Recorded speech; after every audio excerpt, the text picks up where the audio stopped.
The year was 1952, and in a quiet corner of Alabama, two 7-year-old boys sat on a creaky wooden porch, watching the world go by without them. Tommy and Billy were twins, but they looked nothing alike. Tommy was smaller, his eyes always searching for something he couldn't quite find. Billy was taller, but kept his left arm close to his body, trying to hide what others always seemed to notice first. Their story began before they could even walk. When they were born, their mother Helen had hoped for healthy, perfect babies. Instead, she got two children who would challenge everything she thought she knew about being a parent. Tommy came into the world struggling to breathe, spending his first weeks in an incubator. Billy was born with his left arm shorter than his right, something the doctors said would never change. Helen tried her best at first. She really did. But every time she looked at her sons, she saw her own fears looking back at her. She had grown up believing that children should be easy to love, easy to raise. These boys were different. Tommy barely spoke, and when he did, the words came out jumbled and hard to understand. Billy needed help with simple things like buttoning his shirt or tying his shoes. Their father, Jim, worked long hours at the local factory. When he came home tired and covered in dust, the last thing he wanted was to deal with what he called difficult children. He loved his sons in his own way, but love felt complicated when it came with so many challenges. The neighbors whispered behind their hands when they saw the family at church or at the grocery store. Small towns have long memories, and even longer tongues. School was supposed to be a fresh start, but it became another source of pain. The teacher, Mrs. Patterson, tried to be patient, but she had 25 other students to worry about. Tommy couldn't keep up with reading lessons, often staring blankly at pages that might as well have been written in a foreign language. Billy struggled to write, his shorter arm making it hard to grip a pencil properly. The other children were cruel in the way that only children can be. They called Tommy dummy because of how he spoke. They stared at Billy's arm and asked loud questions that made him want to disappear. During recess, the twins found themselves alone on the playground. Watching other kids play games they were never invited to join. At home, things weren't much better. Helen had started having what she called bad days. Days when she couldn't get out of bed, couldn't cook dinner, couldn't even look at her sons without feeling overwhelmed. Jim began staying out later after work, sometimes not coming home until the boys were already asleep. That's when the social workers started coming around. The first one was a kind lady named Mrs. Johnson, who asked gentle questions and took careful notes. She could see that Helen and Jim were struggling, and she could see that Tommy and Billy needed more help than they were getting at home. These boys need special attention, she told Helen during one visit. There are programs that might help, families who specialize in caring for children with unique needs. Helen felt relief and guilt at the same time. Relief that someone might be able to help her sons in ways she couldn't. Guilt that she was failing as a mother. The first foster family was the Andersons, who lived in a big house on the other side of town. They had raised 4 children of their own and thought they could handle anything. Mr. Anderson was a banker, stern but fair. Mrs. Anderson baked cookies and kept a spotless house. For the first week, everything seemed perfect. The boys had their own room with matching beds and new clothes that actually fit. Mrs. Anderson made them hot breakfast every morning and packed lunch boxes with their names written in careful letters. But perfection is hard to maintain when reality sets in. Tommy had accidents at night, something that happened when he was nervous or scared. Mrs. Anderson had to wash sheets and mattresses, muttering under her breath about children who should know better at their age. Billy struggled with the fancy. Dinner table manners, dropping food because using a fork with his weaker hand was still difficult. The breaking point came during a dinner party the Andersons were hosting for Mr. Anderson's work friends. Tommy, trying his best to answer a guest's question, spoke in his halting, unclear way. The guest looked confused and then embarrassed. Mrs. Anderson's face turned red, and she quickly sent both boys to their room. That night, they overheard Mrs. Anderson on the phone with the social worker. "I'm sorry, but this isn't working out. These children need more help than we can provide. Perhaps a different family would be better suited." The boys packed their few belongings back into the same cardboard suitcase they had arrived with. They had been with the Andersons for exactly 3 months. The second family, the Clarks, lived on a small farm outside of town. They had hoped that fresh air and outdoor work might be good for the boys. Mr. Clark was a quiet man who spoke mainly in grunts and nods. Mrs. Clark was busy with her own baby and seemed to view Tommy and Billy as extra hands rather than children who needed care. The boys were expected to help with morning chores before school, feeding chickens, collecting eggs, and hauling water. Billy struggled with tasks that required 2 strong hands, often dropping things or moving too slowly. Tommy tried his best but was easily confused by instructions, especially when Mr. Clark spoke quickly or impatiently. School became even harder because now they had to ride a bus for an hour each way, sitting alone while other children made fun of their second-hand clothes and Tommy's speech. By the time they got home, they were exhausted, but there were still evening chores waiting. The Clarks lasted 6 months before they too called the social worker. "These boys aren't working out," Mrs. Clark said, bouncing her baby on her hip. "They're too slow with the work, and frankly, they're making our own children ask too many questions." Back into the cardboard suitcase went their belongings. Now, even fewer than before. The third family was supposed to be different. The Millers had specifically asked for children who needed extra care. Mrs. Miller was a nurse who worked part-time at the county hospital. Mr. Miller sold insurance and was often away on business trips. At first, it seemed like maybe this time would be better. Mrs. Miller understood about Tommy's speech difficulties and Billy's physical challenges. She spoke slowly and clearly, made sure Billy had utensils that were easier for him to use, and didn't get angry when Tommy needed extra time to understand instructions. But Mrs. Miller had her own ideas about how to fix the boys. She made lists of exercises for Billy to strengthen his weaker arm. Even though the doctors had said it wouldn't grow longer, she insisted that Tommy practice reading aloud for an hour every evening, growing frustrated when he struggled with the same words, night after night. These children could be normal if they just tried harder, she told her husband during one of their loud discussions that the boys could hear through the thin walls. Maybe they were lazy. Maybe they had been allowed to use their differences as excuses for too long. Mrs. Miller began to see every struggle as defiance, every difficulty as stubbornness. When Tommy wet his bed, she made him wash the sheets in cold water with his bare hands. When Billy couldn't open a jar during dinner, she made him sit at the table until he could do it himself, even if it took 2 hours. The boys began to walk, on eggshells, trying desperately not to make mistakes that would lead to punishment or disappointment.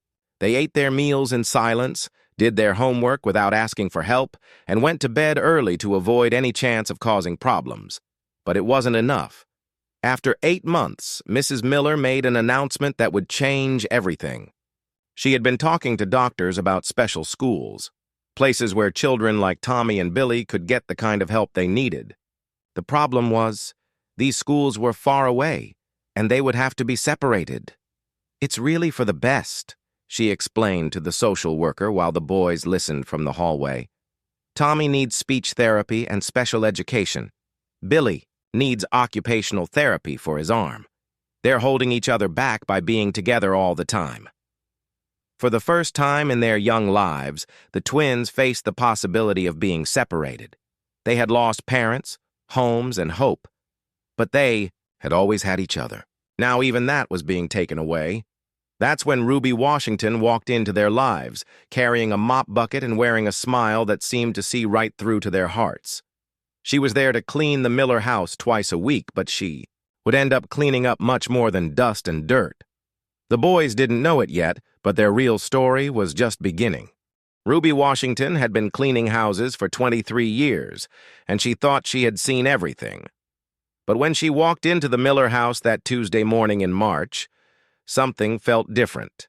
She could hear crying coming from upstairs. Not the loud, angry crying of a tantrum, but the quiet, hopeless sobbing that breaks your heart.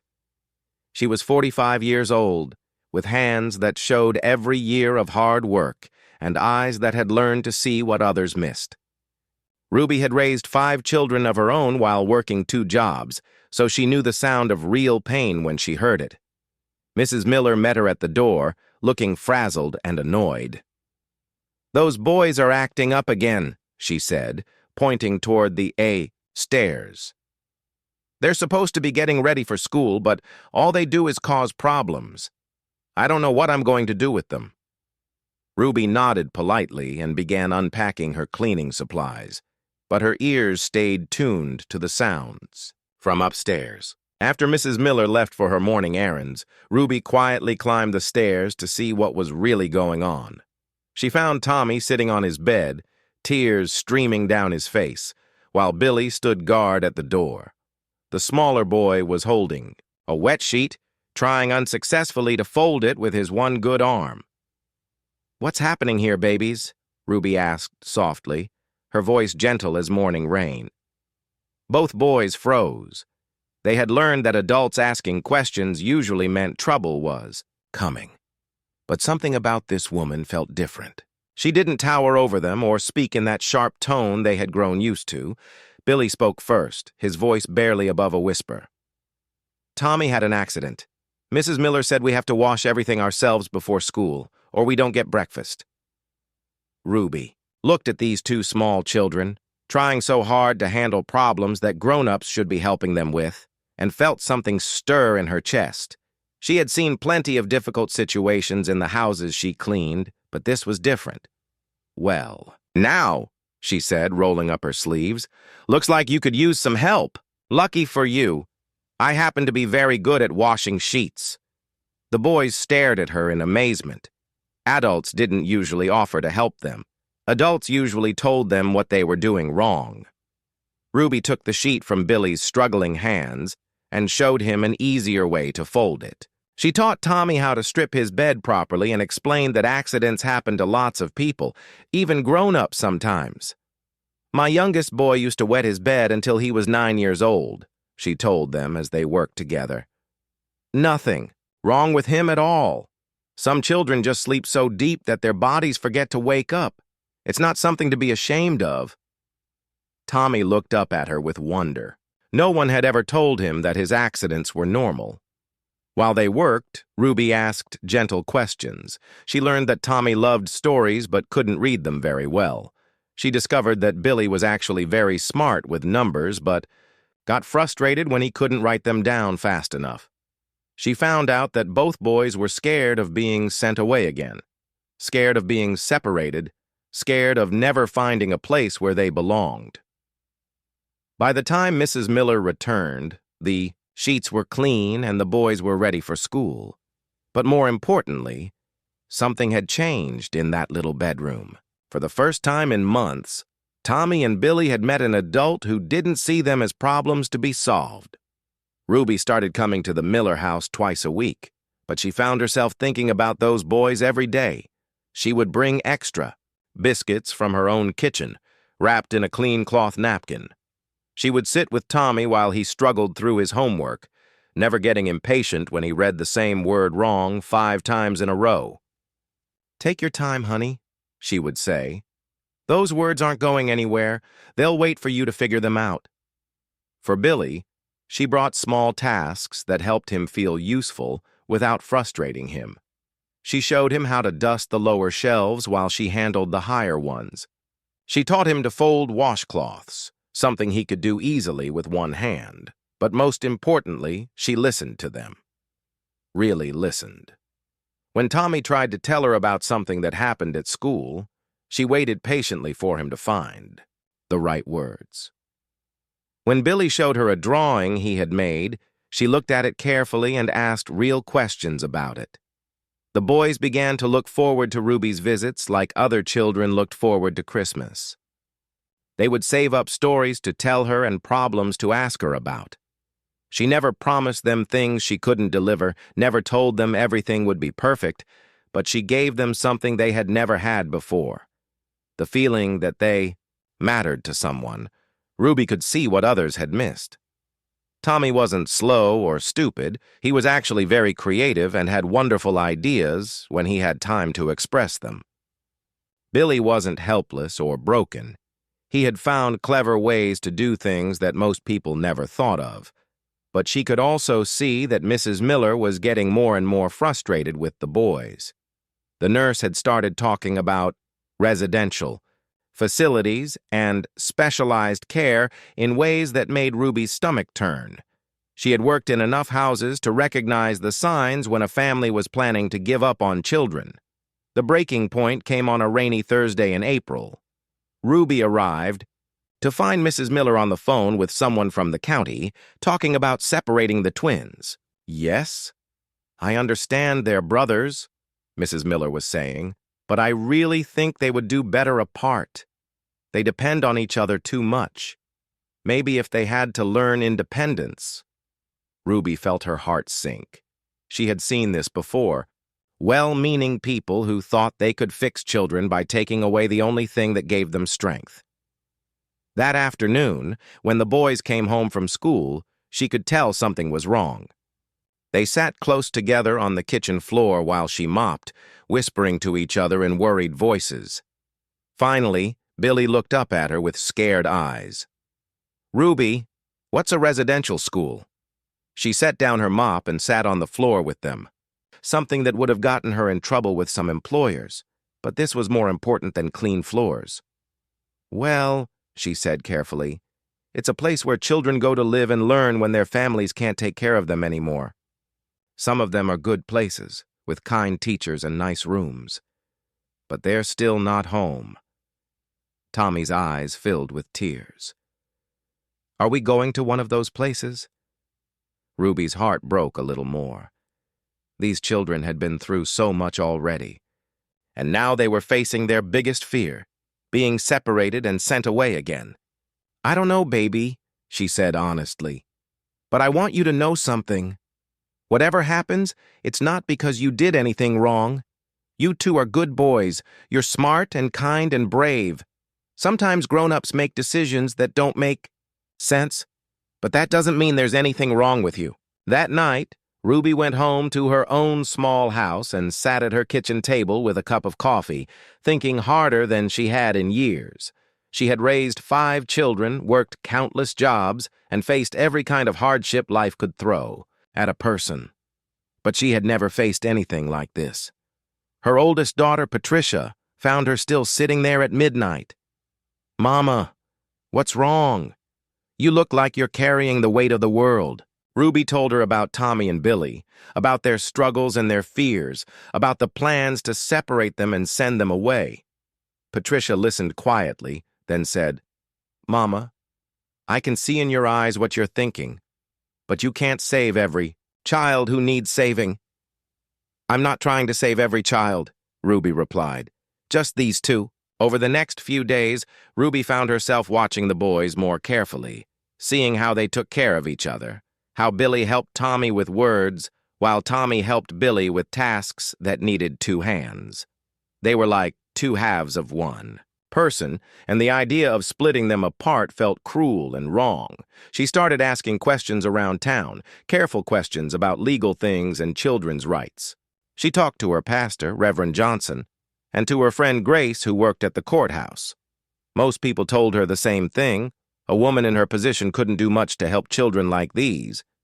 But Ruby had never been the kind of person to accept "can't" as an answer.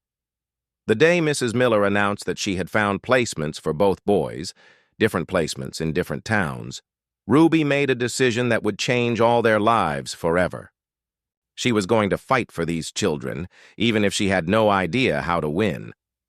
As she watched Tommy and Billy cling to each other that evening, both of them trying to be brave while their world fell apart again, Ruby Washington made herself a promise.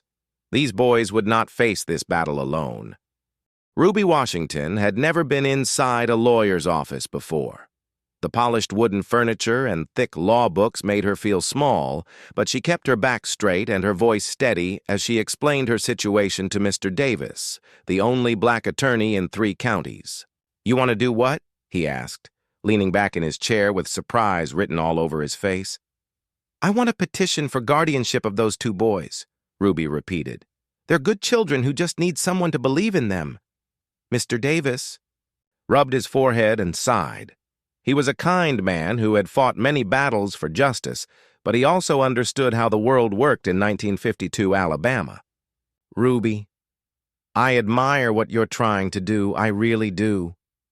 But you need to understand what you're up against. A black woman asking for custody of white children? That's not just unusual. It's practically unheard of. The courts, the community, even some of our own people might not support this." Ruby had expected this reaction. She had spent sleepless nights thinking about all the reasons why her plan might fail. But she had also spent those nights thinking about Tommy's frightened face and Billy's protective stance, and that gave her courage. "I know it won't be easy," she said, "but someone has to speak up for these boys. Everyone else has given up on them. I can't just stand by and watch them be separated and sent away when I know I could give them a good home." Mr. Davis studied her for a long moment. He had seen many clients over the years, but there was something different about this woman. A quiet strength that reminded him why he had become a lawyer in the first place. "All right," he said finally. "I'll help you. But we need to build the strongest case possible. We'll need character witnesses, documentation of the boy's current situation, and proof that you can provide a stable home." Word spread quickly through both the black and white communities about Ruby's unusual request. The reactions were as mixed as Mr. Davis had predicted. Some people in the black community worried that Ruby was stirring up trouble that could bring unwanted attention to everyone. Some people in the white community were offended that a domestic worker would dare to think she could raise white children. But there were supporters, too. Dr. Helen Foster, the white pediatrician who had examined the boys, was quietly impressed by the improvements she had seen in them since Ruby had been in their lives. She agreed to testify about their better health and emotional state. Mrs. Betty Clark, who taught Sunday school at Ruby's church, offered to speak about Ruby's character and her success in raising her own 5 children. Even Mr. Peterson, who owned the grocery store where Ruby shopped, said he would testify about her responsibility and good reputation in the community. The most unexpected support came from Miss Annie Rogers, the boys' current teacher. She was an elderly white woman who had been teaching for 30 years and had seen how the twins struggled in her classroom. "I've watched those children for months," she told Mr. Davis during a private meeting. "They were angry and scared when they first arrived. But lately, something has changed. Tommy has been trying harder with his reading, and Billy has been helping other children with their math problems. When I asked them what was different, they both mentioned the same person, their friend Ruby." Meanwhile, Mrs. Miller was not taking Ruby's petition quietly. She felt personally insulted that her domestic worker would question her decisions about the boys' care. "This is outrageous," she told anyone who would listen. "I'm a registered nurse.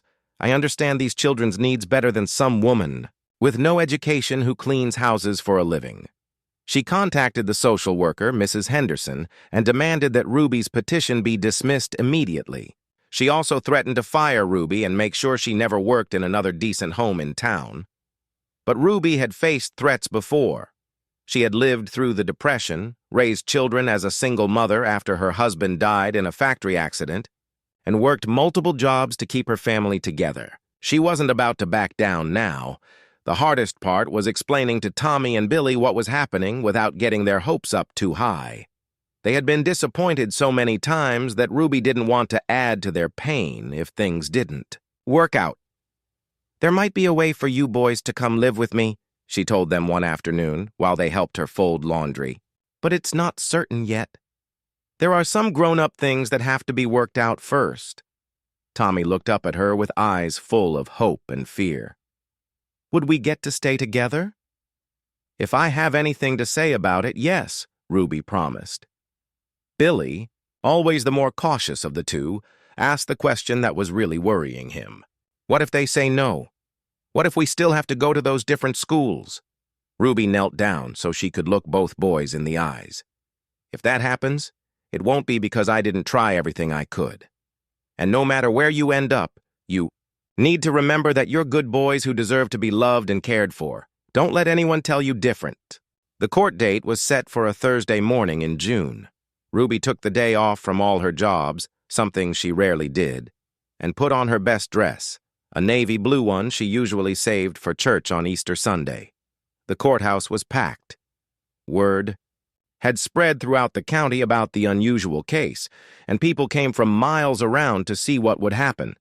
Some came to support Ruby, others came out of curiosity, and a few came hoping to see her fail. Judge Harrison was known as a fair man, but he was also a product of his time and place. He had never presided over a case like this one, and everyone in the courtroom could see he was uncomfortable with the situation. Mrs. Miller testified first, describing all the reasons why the boys needed specialized care that only trained professionals could provide. She spoke about Tommy's learning difficulties and Billy's physical limitations as if they were diseases that needed curing. "These children have complex needs," she said firmly. "While I'm sure Miss Washington means well, she simply doesn't have the education or resources to help them properly." Then it was Ruby's turn. She had never spoken in front of so many people before, and her hands shook slightly as she stood up. But when she began talking about Tommy and Billy, her voice grew strong and clear. "Your Honor, I may not have fancy degrees or a lot of money, but I know these boys. I know that Tommy loves stories and has a wonderful imagination when someone takes time to listen to him. I know that Billy is one of the smartest children I've ever met and finds ways to do things that would surprise most adults." She paused and looked directly at the judge. "These boys don't need to be fixed because they're not broken. They just need someone who sees their strengths instead of only their challenges." One by one, the character witnesses spoke. Dr. Foster described the boys' improved health and behavior. Miss Rogers talked about their progress in school. Church members testified about Ruby's character and her success with her own children. The most powerful moment came when Mr. Johnson, an elderly black man who worked as a janitor at the courthouse, asked permission to speak. He wasn't on the witness list, but Judge Harrison allowed it. "I've been cleaning this building for 20 years, he said quietly. "I've seen a lot of cases come and go, but I've never seen anyone fight as hard for children who weren't even related to them as Miss Ruby is fighting for these boys. That tells me something about her heart." When all the testimony was finished, Judge Harrison said he would need time to consider his decision. The waiting began, and it was the hardest part of all. For 3 weeks, Ruby continued her normal routine, but everything felt different. The boys seemed to sense that their future hung in the balance, and they stayed closer to her than ever. Mrs. Miller barely spoke to Ruby during those weeks, and the tension in the house was thick enough to cut with a knife. Finally, the call came. Judge Harrison had made his decision, and everyone was to return to court the following Monday morning. Ruby spent that weekend praying, cleaning her house from top to bottom, and trying not to think about what would happen if the judge said no. She had fought harder than she had ever fought for anything, but she knew that sometimes even the best efforts weren't enough to change an unfair world. Monday morning arrived gray and rainy, as if the sky itself was uncertain about what was to come. Ruby put on the same navy dress, took a deep breath, and walked into that courthouse, ready to hear words that would either change 3 lives forever or break her heart into pieces she might never be able to put back together. The courthouse was even more crowded than before. Ruby sat in the front row, her hands folded tightly in her lap, trying to stay calm while her heart hammered against her ribs. Tommy and Billy sat beside her, dressed in their best clothes, both of them pale with worry. Judge Harrison entered the courtroom looking tired, as if he had carried the weight of this decision for weeks. And he had. This wasn't just about 2 children and 1 woman. This case had the power to change how people thought about family, race, and what was best for children who didn't fit into neat categories.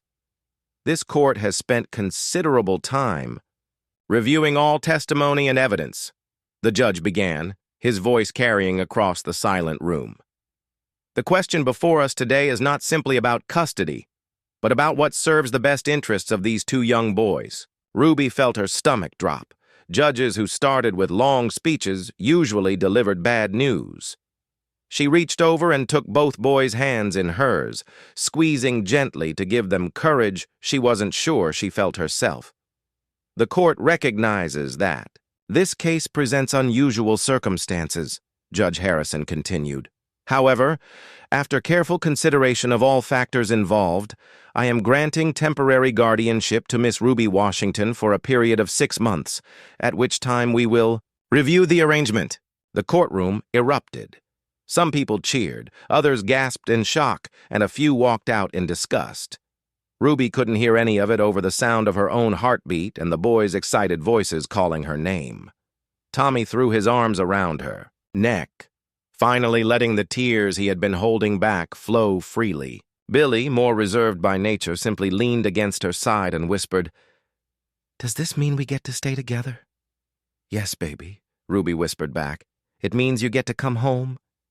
But even in her moment of victory, Ruby knew the real work was just beginning. Judge Harrison had made it clear that this was a trial period. She would have to prove not just to the court, but to the whole community that love really could conquer the obstacles these boys faced. The first challenge came before they even left the courthouse. Mrs. Miller was waiting in the hallway, her face red with anger and embarrassment. "This is a mistake," she said loudly enough for everyone to hear. "Those boys need professional help, not someone playing house with them. Don't come crying to me when this arrangement falls apart." Ruby looked at the woman who had been ready to separate 2 brothers who only had each other and felt more sad than angry. "Mrs. Miller," she said quietly, "I hope someday you'll see that what these boys needed most was someone who believed they were worth fighting for." The ride to Ruby's house was the longest and shortest trip of the boys' lives.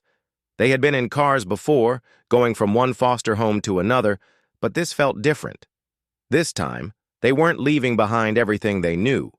They were finally going toward something that felt like hope. Ruby's house was small and simple, nothing like the grand homes they had lived in before. It had 2 bedrooms, a tiny kitchen, and a living room that served as both family room and dining room. But it had something the other houses had lacked, warmth that came from years of love and laughter. "This is where you'll sleep," Ruby said, showing them a bedroom that had belonged to her youngest son before he grew up and moved away. There were 2 twin beds with quilts that Ruby's mother had made years ago, a small dresser, and shelves lined with books. Tommy ran his fingers along the spines of the books, unable to believe they would be available to him whenever he wanted. Billy tested the height of the dresser, pleased to find he could reach the top drawer easily. That first night, Ruby made a simple dinner of fried chicken, mashed potatoes, and green beans. Nothing fancy, but cooked with care and served with genuine smiles. As they sat around the small table, she established the house rules.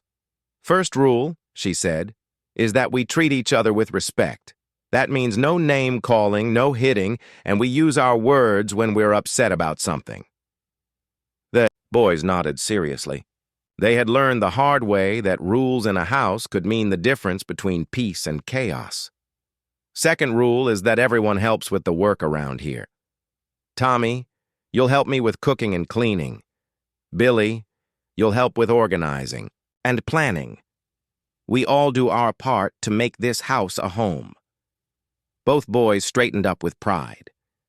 They had never been given important jobs before, never been trusted to contribute in meaningful ways.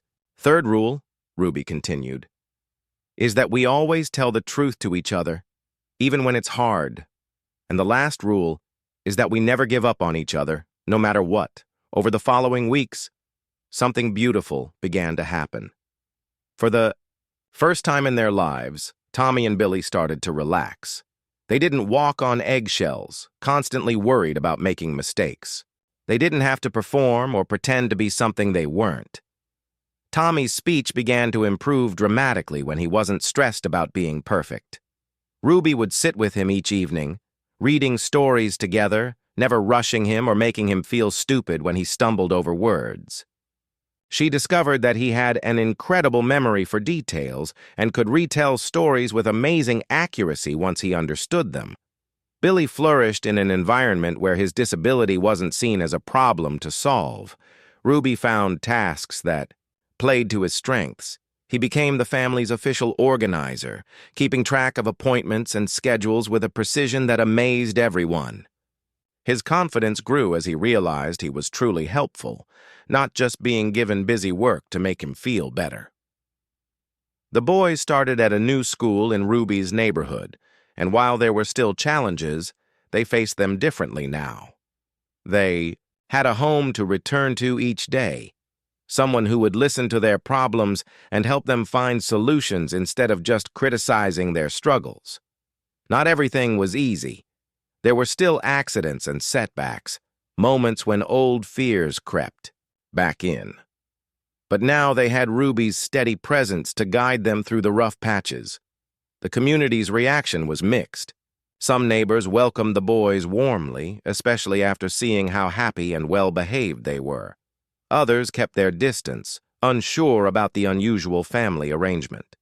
A few remained openly hostile, but Ruby had faced prejudice before and knew how to protect her children from the worst of it. The 6-month review came faster than anyone expected. Once again, they found themselves in Judge Harrison's courtroom, but this time, the atmosphere was different. The boys looked healthy and confident. Ruby looked tired but satisfied, like someone who had been fighting a good fight and winning. Dr. Foster testified about the remarkable improvements in both boys' physical and emotional health. Their new teacher, Mrs. Williams, spoke about their progress in school and their positive relationships with other children. Even the principal came to court to say that Tommy and Billy had become examples of how much children could grow when they felt safe and loved. Judge Harrison asked the boys if they wanted to say anything. Tommy, who had barely been able to speak clearly 2 years ago, stood up and said in a strong, clear voice, "Your Honor, Ruby saved our lives. She didn't just give us a place to live, she gave us a family." Billy added, "We know we're different from other kids, but Ruby taught us that different doesn't mean broken. She helped us find out what we're good at instead of just focusing on what we can't do." The judge's decision was swift this time. Full custody was granted to Ruby Washington, making her officially the mother she had already become in every way that mattered. Years passed, and the boys grew into young men who never forgot the woman who had fought for them when no one else would. Tommy became a teacher, inspired by Ruby's patient way of helping him learn. He specialized in working with children who struggled in traditional classrooms, always remembering what it felt like to be the kid everyone had given up on. Billy became an accountant, his natural gift with numbers finally finding its proper place. He also volunteered with organizations that helped children with disabilities, teaching them that their limitations didn't define their possibilities. But perhaps the most remarkable thing was how their story rippled outward. Other families began to look beyond traditional boundaries when considering adoption or foster care. Social workers started paying more attention to the bonds between siblings and the importance of keeping them together. Ruby never sought recognition for what she did. She simply saw 2 children who needed love and gave them everything she had. But her courage in fighting an unfair system had effects far beyond her own family. On Ruby's 70th birthday, surrounded by her biological children, grandchildren, and the 2 boys who had become her sons in every way that mattered, she reflected on the journey they had all taken together. "I didn't save them," she said when someone called her a hero. "We saved each other. They taught me that love isn't about perfection. It's about showing up every day and believing in someone, especially when they can't believe in themselves." Tommy and Billy, now successful men with families of their own, never missed an opportunity to tell their story. Not because they wanted pity for their difficult beginning, but because they wanted other children to know that sometimes the most unlikely heroes can change everything. And Ruby Washington, the maid who dared to fight for two forgotten boys, proved that the strongest force in the world isn't money or power or position. It's the simple, revolutionary act of loving someone exactly as they are.